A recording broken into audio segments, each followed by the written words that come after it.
圣旨下。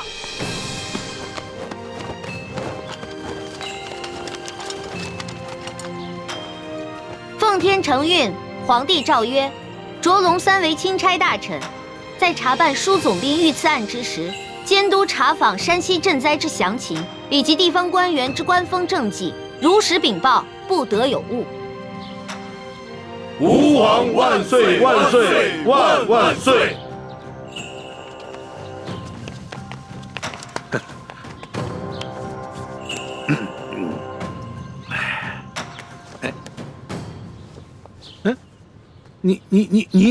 你，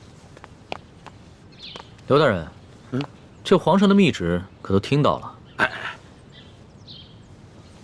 这临出宫前啊，皇上再三叮嘱，一定要详查山西的赈灾详情，以及地方官员的官风政绩。那就有了各位大人多多配合了。哎呀，龙大人您就放心，我等自当竭尽全力的配合龙大人。龙大人这一路实在是辛苦了。这枢总兵的府邸的位置这么偏僻，而且呢，设施呢又这么简陋，实在是委屈龙大人了。龙大人是这样啊，如果龙大人您不嫌弃的话啊，毕府呢有一个小小的别院，而且环境十分之优雅，出行呢十分之便利。大人可否考虑移驾到小院暂住啊？多谢刘大人的美意。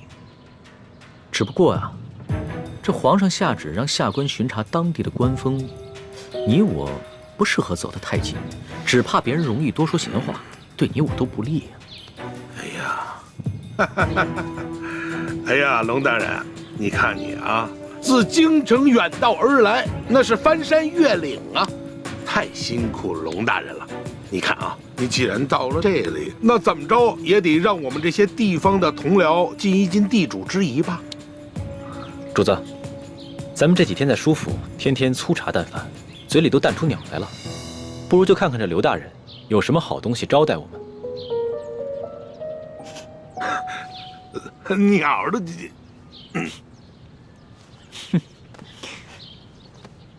行，那就多谢刘大人了。龙大人，请。请。请。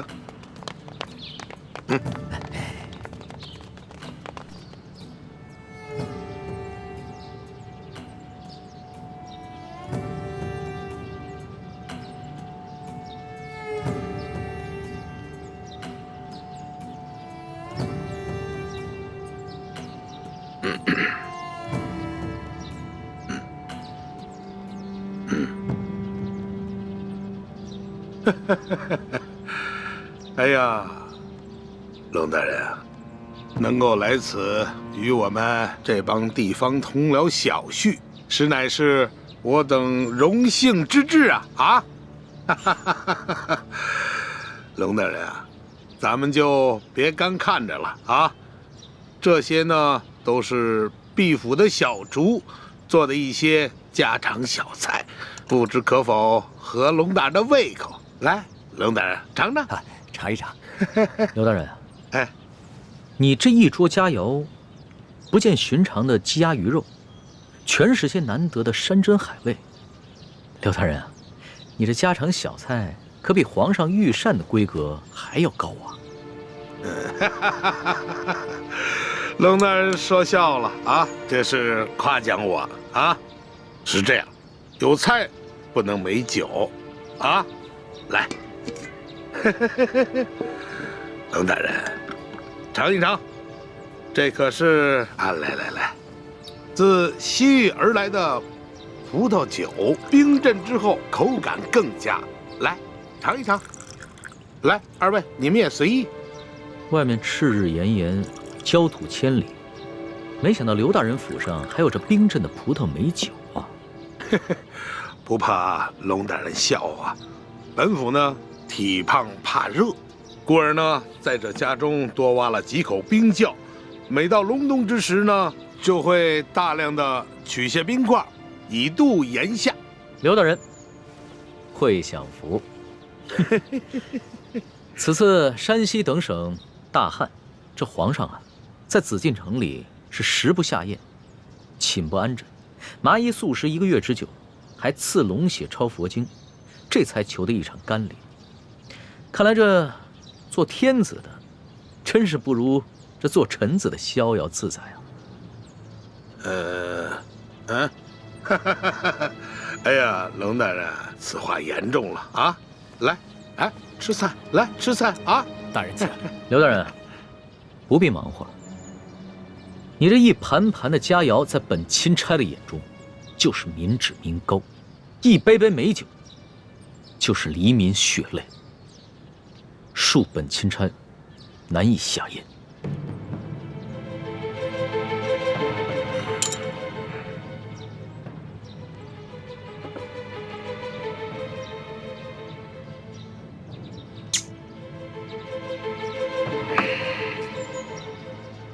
龙大人果然是忧国忧民呐，让我等十分惭愧啊！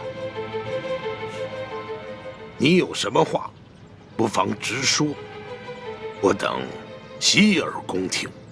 刘大人，咱们也不必拐弯抹角了。你我已算是心照不宣，我只要求刘大人做好3件事情。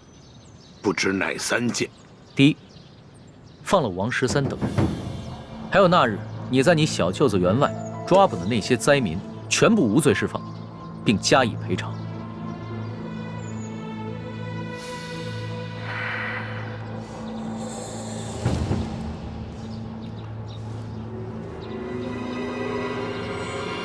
好，这就去办。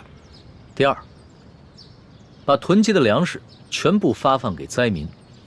把那些借机哄抬粮价、大发国难财的奸商全部都抓起来，严惩不贷。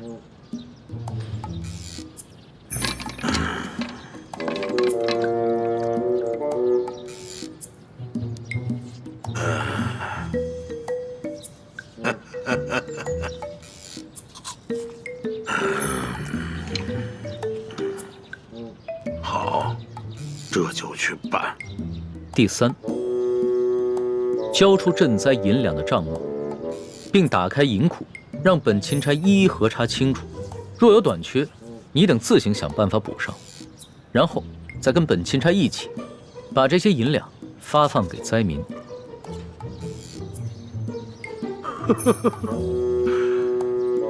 二位没觉得这个天儿格外的闷热吗？是啊，热得很。好啊，我这就调集人马，即刻就办。刘大人啊，你可不要敷衍本钦差啊！你们应该都清楚，眼下能否办好这3件事情，不仅关系到数十万灾民的生死，更关系到你等一干地方官员的前途和性